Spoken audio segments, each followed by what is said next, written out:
Welcome to Homework Help! Whether you're studying for the AP US History exam or any other exam that your teacher is inflicting upon you, we've got you covered.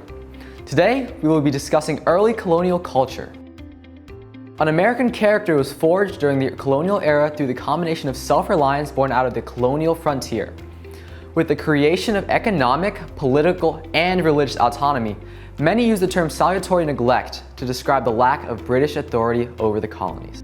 American colonists were separated by nearly 3,000 miles of ocean from the English homeland. And because of this, the early English colonies became economically self-reliant. The British officially had a policy of mercantilism in which the colonies that restricted trade within the British Empire. However, the American colonists often handled routine matters of trade and commerce themselves, as regulations were not enforced. American shippers also evaded British regulations by smuggling. The American colonists also enjoyed a great deal of political autonomy from England. They established their own local assemblies and forms of representative government, including colonial legislatures and local town meetings. Even though the colonists were establishing new communities in a faraway land, northern and southern colonists viewed themselves as British subjects living abroad.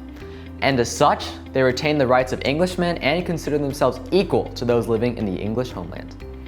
They maintained a strong British identity by following news, events, and debates that dominated discussions in England. There were, however, some important cultural differences between the American colonists and their British counterparts.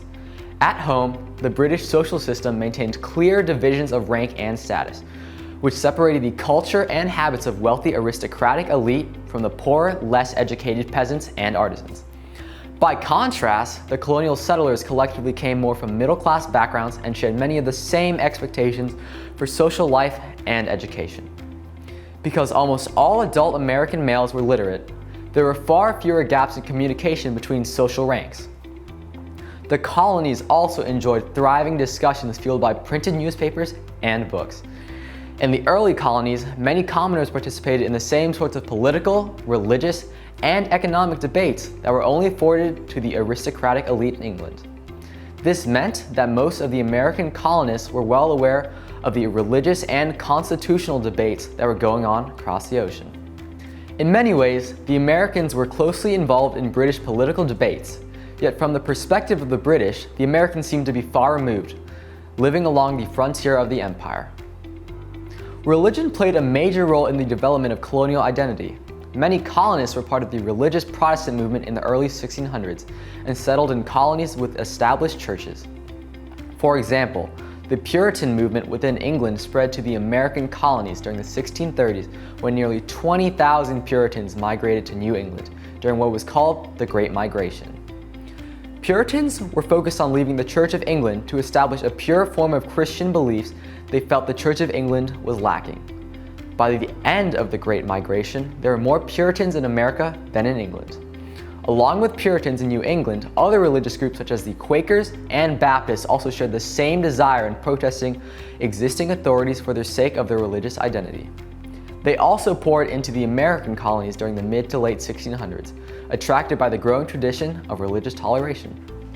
By the 1740s, the Great Awakening led to a common culture of religious and political dissent spreading from New England to the American South.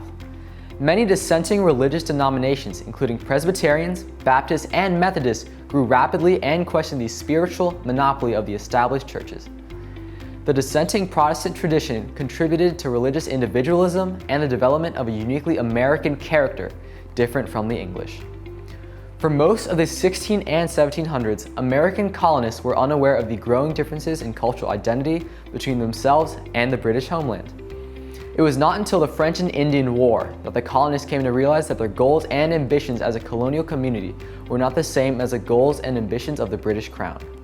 During the previous century and a half, the American colonists had created separate institutions and a unique character. After more than a century of self-reliance combined with the heritage of debating religious and constitutional reform, this realization set the colonists up for a stark contest against their English homeland.